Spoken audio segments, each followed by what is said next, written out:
other bolt? I mean, bolts kill Most of your creatures. almost every single creature in my deck. I mean, it can kill every creature in my It killed deck. Tarmogoyf the game before. So. Yeah.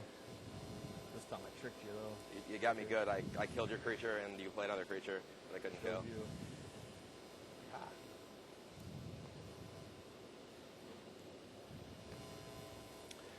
So Brian Kibler is in a position to cross the 200-point. Is this 200 pro points? He's in a position to get to 200 points. What's he at? He's I think he was at 176 when I was looking at So he has this to earlier. win? It's 25 for a win. If I knew your exact hand was Justin McConnell. And interestingly, Tsuyoshi Ikeda is in a position to cross the 300-point threshold this season. Wow. Well, yeah. 300 is a crazy number, right? Yeah. Everyone with 300 points has gotten into the Hall of Fame, right? Yeah. Kibler has 174 points. How many does Ikeda have? Pretty big fan of your Kibler has, I believe, Ikeda has, I believe, Pretty good card. 269 coming into this tournament. Okay. So Yeah, Ikeda- there have been some people with, 250-plus pro points who failed to be elected to the Hall of Fame, but playing some Magic. I think everyone over 300 has gotten in on their first chance. So the list of people who have more pro points than Tsuyoshi Ikeda are Kai Bude, Olivier Ruel, John Finkel, Raphael Levy, Gabriel Nassif, Antoine Ruel, Darwin Castle, Yelger Viergersma, Shuhei Nakamura, Camille Cornelison, David Humphreys, Frank Karsten, Ben Rubin, Tsuyoshi Fujita, Bram Stepfangers, Saito, and then Ikeda. Wow. Almost everyone in there is in the Hall of Fame or going into the Hall of Fame within the next It's two everybody Pro but Tours. Snapfingers. But I didn't have any land. Everyone but Snapfingers has gotten in when eligible. Obviously, my Yeah, And, so- obviously, Nassif is going to get in. when Obviously, eligible, Nassif's going to get in next year. Saito's eligible next year. right? Is Saito on next year's ballot? I believe Saito's on next year's ballot. Wow. It's a nice class.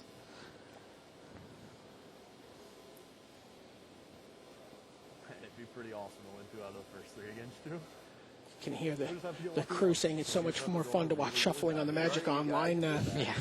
It is definitely the one advantage of the Magic Online. No shuffling. It's not asking for too much, is it?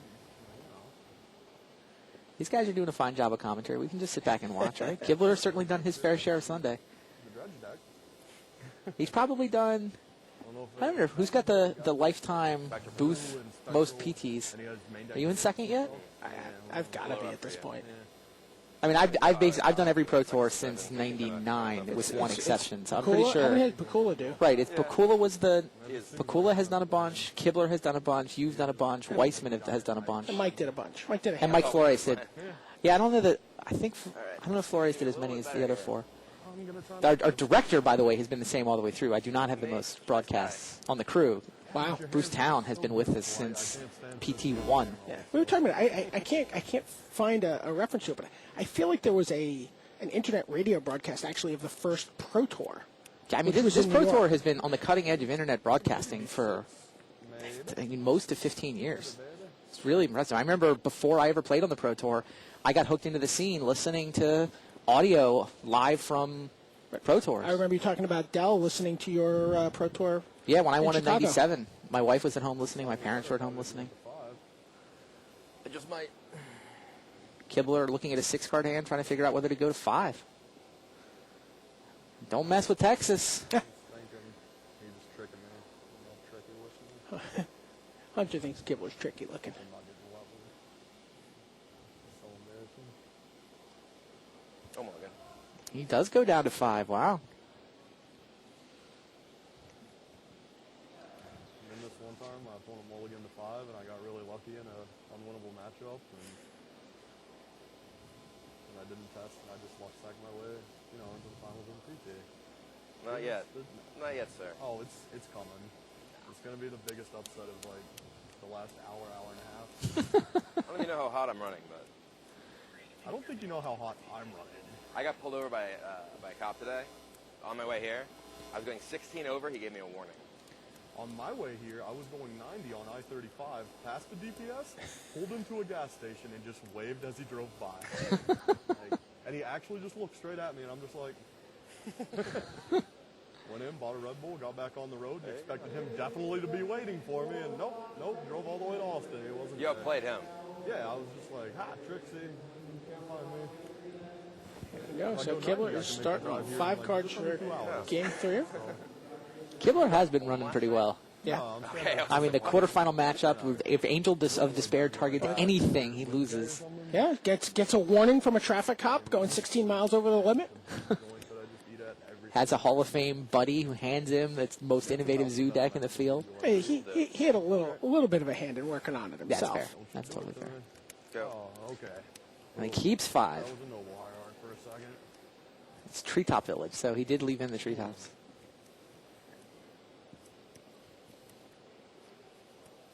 What does Hunter have in store? I see a bunch of land. How about Is that? it a bunch of land, a Molten Rain, and a Tarmogoyf? It's not a great hand. Sure looks it. Might be good. You're pretty greedy. I'm only to 5 and you want me to have no second land. Kurt Ape off the top. I'll take 2. Here comes Tarmogoyf.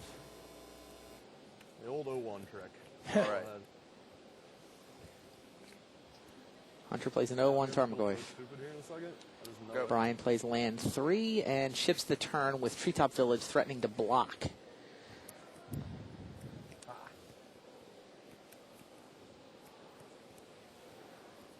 I think we're going to get a Molten Rain on that Treetop Village. Brian's hoping against hope that Hunter won't even notice that he's got a blocker, right? Figuring out what you can get. Yeah. What's I want to legal? go get a basic land for your Blood Moon action and stuff. Yeah, You have Hunter Molten is Rain, your stomping ground. very aware of the Blood Moon threat. Okay. Oh, he took the stomping ground, not the treetop. That'll be. 2 damage. Okay. You float and activate treetop, right? Both would be a I would imagine. Because it's going to be a 2-3. Yes, I got this. Or he could No. You get basic planes. get basic planes. So cracking the fetch lane costs him 1 life. He's at 19. And that's a stomping grounds, right? Sure looks that way. Actually, she's up village. Must be nice to see it every season. Just doesn't miss it. I think I just broke one of your sleeves. Yeah, I definitely did. So you're the one. I'm the culprit. You got me. Which one? Here. No, whatever's in here. Yep. There's the card.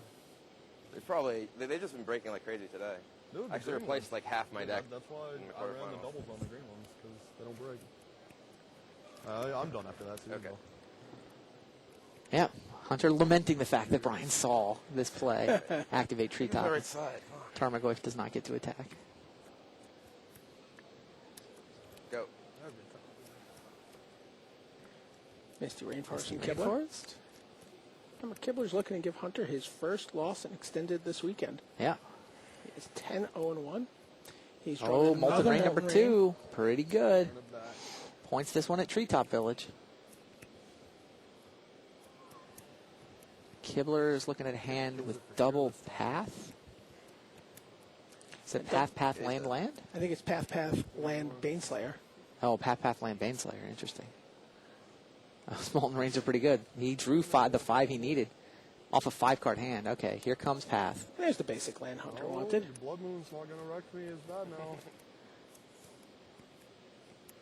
Oh, You got our it. other semi, Ikeda comes back to win game 2, so both semis are now tied at 1 game apiece. And Kibler didn't really want to path early and give Hunter that land, but Actually, I'm going to play this. didn't have a lot of choice in the matter. Basic mountain. Okay. So you're at. Now he has the full set of basics Only 15 to 7. Yeah. for the Blood Moon. So I hear. Pretty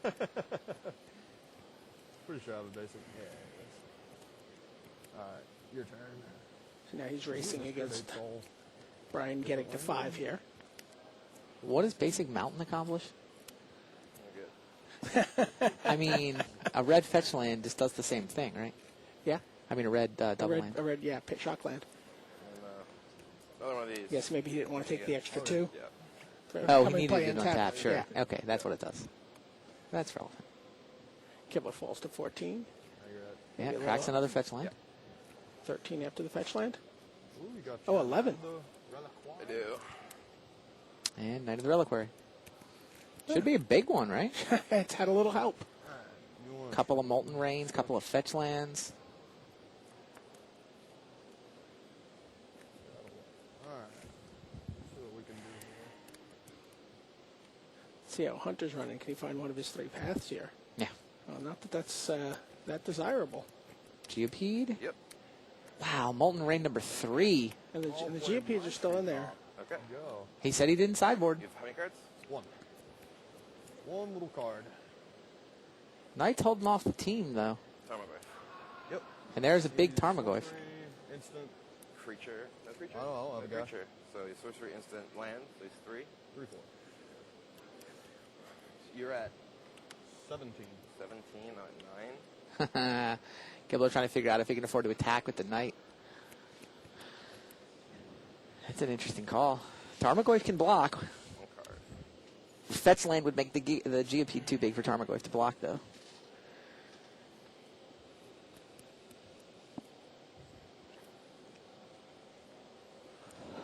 But, I mean, it won't take more than a couple of turns before the Knight becomes at the Abyss, right? So, Yeah. Knight's close to an abyss right now. Kibler decides not to attack. 8-8. Knight's at 8-8. Yeah. The Knight also means that Brian only needs 2 lands to get to Baneslayer mana. Sure.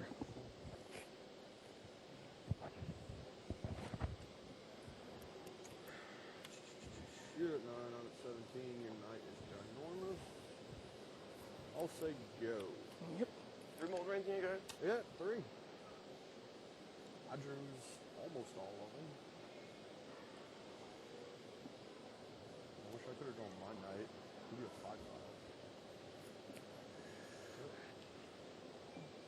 5-5. All right. 1 game apiece. Playing best 3 out of 5 for spot in the finals of Pro Tour Austin. Kibler's thinking about using the Knight at the end of the turn. Bigger. I mean, it's actually speeds the clock up by a turn, right? 2 hits from a 9-power Knight is lethal. 2 hits from an 8-power Knight is not. I think he's hesitant to thin the land out of his deck, he wants though. to draw lands as well. He'd like to draw lands to turn on the Baneslayer Angel that's in his hand. But the Knight and Tarmogoyf might be good enough to get him there.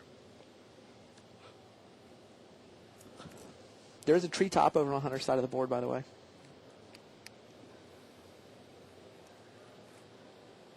So Kibler's not feeling great about his 9 life. Yep, there he goes. But yes, he uses the Knight. Turns Basic Forest into... Grove of the Burn Willows. Yes.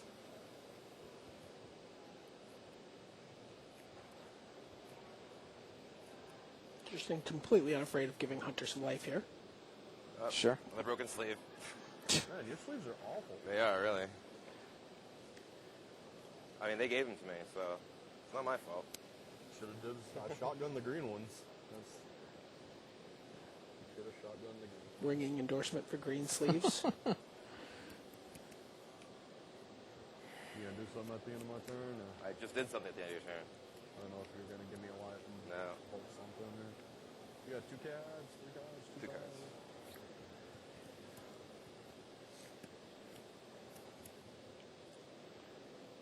You get a life now, though. Ooh, I'm at 18. I'll tag you another reliquary. Getting them in there, huh? Exalted means it's up to 10. I'm at 8. Hunter falls to 8. Doesn't he fall? He gained 1 from the... Oh, he Grove of gained the 1 Burn from Willows. Burn Willows. That's right. And Abyss engaged. Yep, the Knight is now lethal. This is a little scary, though. Oh, well, Hunter's looking at it, figuring I can activate Treetop. If he played a land this turn, then Geopede is turned on. So he can crunch for what he thinks is going to be 2 unblocked attackers. Cards. But we know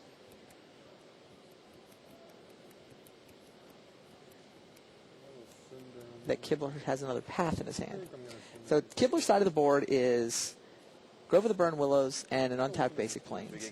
He's got a giant Knight of the Reliquary. He's also got a Tarmogoyf and a Noble Hierarch. Looks like Tarmogoyf is going to step in front of the Yeah, Geopede, he's 3-4. I'm just making sure. Yeah, no monsters have gone to the yard. 3-4. which is a 3-3. Kibler is willing... Okay, that makes more sense to me. Because I did think he wants the path, which if he's not pathing the Geopede, the landfall ability from Path will trigger the landfall ability and turn the Geopede into a 5/5. Right. So Tarmogoyf steps in front of Treetop Village. He could let the Geopede first strike him first, and then first strikes the new damage on the stack. Fair. But he decides Tarmogoyf is going to pick off Treetop Village. He paths the Geopede. Yep. He knows there's no more basic lands in Hunter's deck. That's true. He only has 3. That makes Path better. Because while Hunter may claim he didn't look at Kibler's list, I think it's reasonably certain that Kibler has taken a good look at Hunter's. Yes. And Hunter had Lightning Helix to finish off that Tarmogoyf. Also adds a Kerdate to his side of the table. This is a mulligan to 5 hand for Kibler. Mulligan to 5, and Hunter drew 3 different copies of Molten Rain. Really tells you something about how well Kibler's deck is set up to beat Zoo. 10 again. 10. 10 with or without? 10 with that. 7 lands in the yard.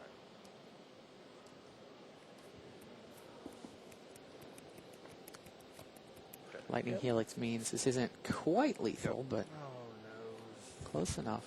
Nakatl comes down. Okay. Hunter top decks a creature as well. What does Hunter do here? He has to get Yeah, I don't half. know. He needs to jump block until he draws a path. Yeah. Kibler can probably start. Yeah, I think he can drive back with the Nakatl too. Nope. Decides not to. Okay. Punish fight. Okay. There you go. Hunter figures he has to take it and try to crack back for damage, but Kibler's got the burn spell, so Brian Kibler takes a 2-1 lead in this match. Off a mulligan to 5. Off a mulligan to 5. Kibler, mulligan to 5, 3 copies of Molten Rain. No way. Like, Hunter Burton's deck did kind of what it's supposed to do, but so did Brian's. Even on 5 cards, he's well set up enough for the Zoo match that he's able to win. I was very happy to win that game, so I'm allowed to fist bump. Yeah, I'm actually going to sound like 90-10 in this match now since you just fist pumped. So, We'll see how the math works out. I mean, I've already done the math. So Hunter is actually a member of a long-standing Texas team known as the Texas Guild Mages. Oh, he's a guild mage? He is a Texas Guild Mage, most famously associated with Jeff Zandy, who actually handed me the note. Sure. I mean, there have been some fine Magic players that have been Texas Guild mages. He's the over the years. 27th member of the Texas Guild Mages. Okay. Dave Williams is the 8th. Neil Reeves is the 23rd. Gives you an idea of how far back Oh, yeah. Hunter goes. Cool. The Texas Guild Mages get together every week I mean, I listen to the for, same song. literally hundreds upon hundreds of weeks to play Magic. 2008, I'm remembering. Very cool. Jeff Zandy's a judge, the figurehead of the Texas Guild Mages, does some occasional writing. You don't like change the station. While we're shuffling up here, we'll See if we can get a peek at the Japanese side of our semifinals. Naoki Shimizu and his Dredge deck are playing against Tsuyoshi Ikeda and a Spectral Procession Zoo. They're tied 1 game apiece. Currently a couple of turns into game number 3. I've been listening to Last FM. We talk about Hunter Burton representing Texas, but Ikeda and his cowboy hat he's got a little cowboy in him too. Ikeda wears that cowboy hat all over the world. Nothing special about Austin for him. That's just his look right now. He runs a card shop back in Japan. He's been the center of a lot of great Japanese Magic over the years. We're talkative too. Go back, Tsuyoshi Fujita designed this particular variation of Zoo, put in the Spectral Possessions as the way to thwart Dark Depths. That's what Ikeda got past in the quarterfinals. And Naoki Shimizu has been... Yeah, and there's one who'd prefer to watch this. And where are we? All right, so Naoki Shimizu has been a member of the coverage team, has done some translation into English of some seminal works by Kenji Samura. And now he's having some successes as a player. He said that there was some pressure on him to become a judge in the Japanese Magic community. He's like, not anymore. Well, he's not going to feel the pressure anymore. He would much rather play. Yeah, he says he's having too much fun playing. And I won. Hey, sometimes plans don't work out. All right, Ikeda has got a Wild Nakatl and a Tarmogoyf. He has just turned them sideways to attack with. Still didn't win. Shimizu is chump blocking the Tarmogoyf with a Narcomoeba. I mean, you helped me get lands in the graveyard. Looks like he's got a I felt graveyard bad. half full, one He bridge wouldn't from have been below in that his big of a graveyard. problem for you. I mean, I did have Baneslayer Angel in my hand, so if you hadn't killed any one of those lands, it would have been even more trouble. So these guys aren't very talkative, but Brian and Hunter will Continue to regale us with tales continue of to their give us some match. updates from their table. The fish, you just lose? I mean, you know, no. No? Okay. I don't know if we've met. I'm one of the luckiest men alive. I mean, I'm pretty lucky, but even I've learned not to pump the fist. So, I mean, obviously I'm pretty lucky. I didn't test, and I just showed up. I was using my, like, Palazzo. I was in Vegas last week, and I won, like, $2,000 of blackjack or whatever, and I was using my Palazzo chips as tokens for the entire tournament. Nice. And I was like, you can't use those for the topic. We wouldn't allow this on Is camera. there a tournament in Vegas? Or? Kate is attacking with Not Tarmogoyf allowed and to have any fun over here. Wild Nikado. Serious business. Serious business. Oh, come on. Just give me your deck so you can crush me. I can go smoke and go actually eat lunch that's not cigarettes and Red Bull. Oh, I think I've Did been Hunter cigarettes not and come Red up and Bull. get the free lunch that you get when you Yeah. make the The top 8 of a good. Pro I Tour? don't think so. That's why I asked yesterday. He went outside, smoked a Yeah. cigarette, and just Lunch. missed the meal. Gun to Red Bull.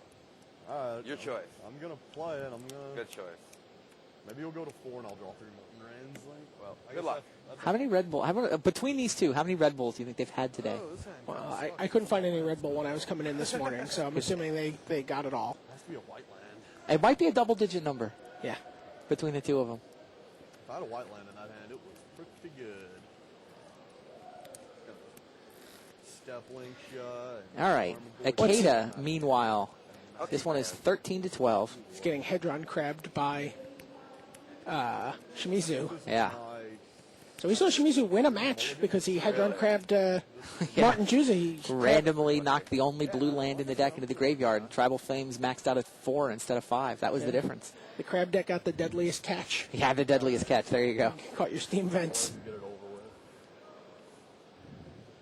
with. Not have enough reach to finish off the match with the 2 Tribal Flames in his hand. Or I could get there. Is your hand really good? That's all right. It was interesting. One of the reasons Shimizu was crabbing against Juza is because he knew that there was one Ravenous trap. This And if he could crab away the trap, Shimizu just summoned a Golgari Grave he knows Troll, he was, by the oh way. wow, just hard cast it.